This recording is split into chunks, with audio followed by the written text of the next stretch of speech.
আর এদিকে ফের সুপ্রিম কোর্টের দ্বারস্থ হচ্ছেন চাকরিহারাদের একাংশ।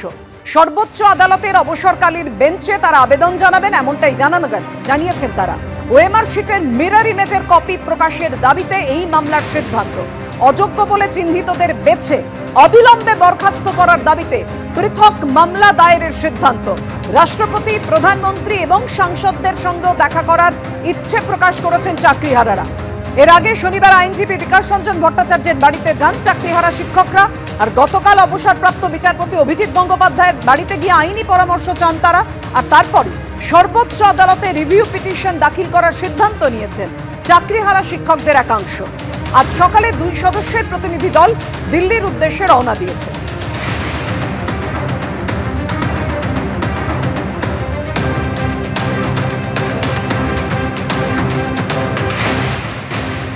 আমরা বারবার বলছি এবং সিবিআই যে ওএমআর কপি, যে সফট কপি, যেটা হার্ড ডিস্ক যেটা উদ্ধার করেছে সেটাকে মান্যতা দিয়েছে, পরিষ্কার জাজমেন্টে উল্লেখ আছে।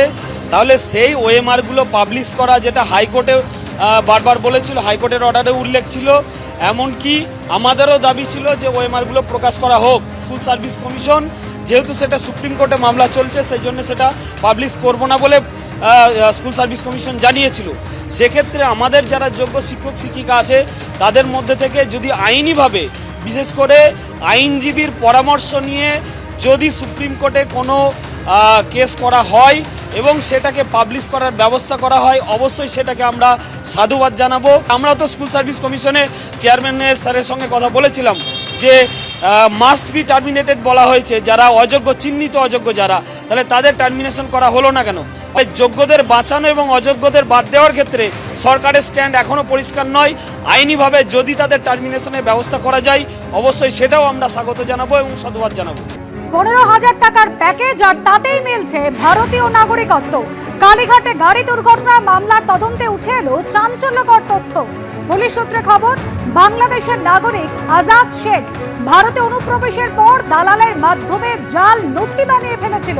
আর সেই দালালি আজাদের সঙ্গে নেজাটের বাসিন্দা জাফর আলী শেখের পরিচয় করিয়ে দেয়। আর এরপর জাফরের বাড়িতে গিয়ে ওঠে আজাদ। জাফরের দাদা সেজে তার মা বাবার নাম ব্যবহার করে বানিয়ে ফেলে জাল ড্রাইভিং লাইসেন্স। বাংলাদেশের নাগরিক আজাদ শেখের ভারতীয় আধার কার্ড, প্যান কার্ড ইতিমধ্যে উদ্ধার করেছে পুলিশ। আর এই আজাদ তার কাছ থেকে আয়ুষ্মান ভারতের কার্ডও কিন্তু মিলেছে। আমাদের প্রতিনিধি পার্থপ্রতিম ঘোষ এই মুহূর্তে সরাসরি রয়েছেন আমাদের সঙ্গে। পার্থপ্রতিম, মাত্র 15,000 টাকা, তাতেই ভারতীয় নাগরিকত্ব মিলছে। কে এই আজাদ শেখ এবং কিভাবেই বা দালালদের সাথে তার পরিচয় হলো?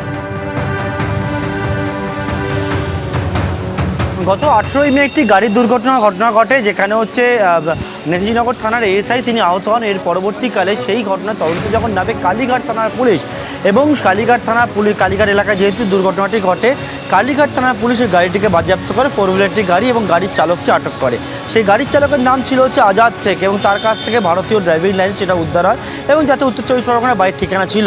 কিন্তু আজাদকে সম্পর্কে পুলিশ যখন তদন্ত শুরু করে, সেই সময় কালীঘাট থানা তদন্তকারী আধিকারিকদের কয়েকটা জায়গায় তার সঙ্গে কথা বলতে খটকা লাগে এবং সেখান থেকেই গোটা ঘটনার সূত্রপাত এবং পুলিশ জানতে পারে আসলে আজাদ শেখ তিনি কিন্তু ভারতীয় নয়, তিনি হচ্ছেন 2023 সালে তিনি বাংলাদেশের বাসিন্দা, ফরিদপুরের বাসিন্দা। বাংলাদেশ থেকে অনুপ্রবেশ করে ভারতে প্রবেশ করে এবং তারপরেই চলে আসে যে বিষয়টা, সেটা হচ্ছে মাত্র 15,000 টাকার একেবারে ভারতীয় নাগরিকত্ব পাওয়ার প্যাকেজ। তদন্তকারীরা যখন গোটা বিষয় জানতে পেরে তথ্য উঠে আসছে পুলিশ সূত্র মারফত, সেটি হচ্ছে আজাদ শেখকে প্রথমে গ্রেপ্তার করা হলো। যখন জানতে পারলো সে হচ্ছে ভারতীয় নাগরিক না, বাংলাদেশের নাগরিক, এবং ভারতে এসে এরকমভাবে তার ডকুমেন্টস সেটা বানিয়ে ফেলেছে। ডকুমেন্টস বানানোর জন্য সে যেটা করে সেটা হচ্ছে সে যখন সীমান্ত পেরিয়ে এখানে আসার পরবর্তীকালে একজনের সঙ্গে তার দেখা হয়, যিনি হচ্ছেন মিডলম্যান, এবং তাকে 15,000 টাকা দেয় বলে জানা যাচ্ছে পুলিশ সূত্র মারফত। এবং এরপরে তিনি কিন্তু গোটা বিষয় একেবারে গোটাটা প্যাকেজে রেডি করাতে তেমন ব্যবস্থা করে দেয়। কী করে সেই ব্যক্তি, যার খোঁজ এখনও শুরু হয়েছে, তার খোঁজ পাওয়া যায়নি।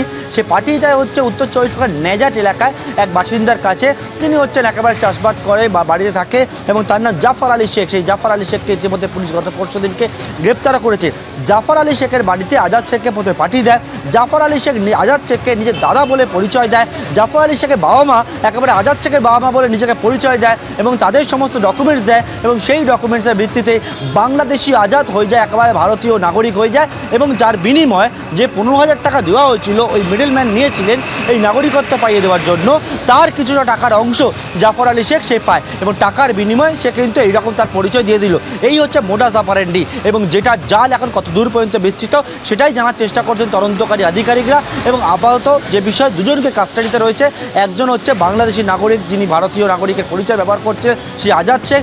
দ্বিতীয় হচ্ছে জাফর আলী শেখ। কিন্তু এদের মাঝখানে আরও কতজনকে বাংলাদেশিকে এরকমভাবে পরিচয়পত্র পাইয়ে দিয়েছে সেটা জানা সম্ভব হবে এই যে মিডলম্যান, তাই গ্রেপ্তার করা গেলে। তার খোঁজ এখন কালীঘাট থানার তদন্তকারীরা করছে এবং আজাদ শেখের কাছ থেকে একদিকে যেমন Aadhaar card, PAN card, driving licence, পাশাপাশি কেন্দ্রীয় সরকারের যে প্রকল্পের কার্ড রয়েছে সেটা হচ্ছে আয়ুষ্মান ভারতের কার্ড, সেই কার্ডও সে বানিয়ে নিয়েছিল এবং সেগুলো বাজেয়াপ্ত করে তদন্তকে এগিয়ে নিয়ে যাচ্ছেন বর্তমানে কালীঘাট থানার তদন্তকারী আধিকারিকরা। ধন্যবাদ পার্থপ্রতিম।